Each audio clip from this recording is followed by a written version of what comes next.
Hello everyone, welcome to Creative by Nature. My name is Donna. Today I am participating in one of my favorite challenges.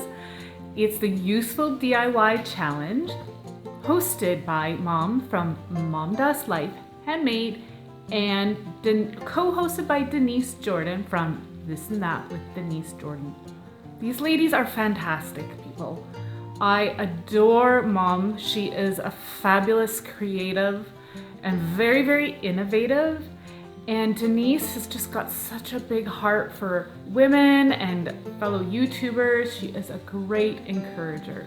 So I will have their channels listed down in the description box below, as well as the playlist for all my fellow participants.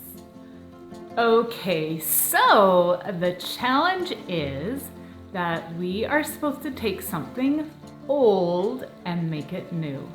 I have got this drawer set that I had thrifted a while back, and it's just been sitting there being neglected, waiting for me to get to it.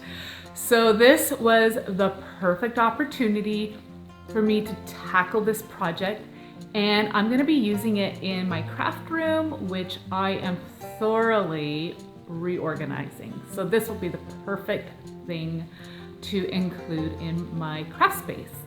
Let's hop into the project.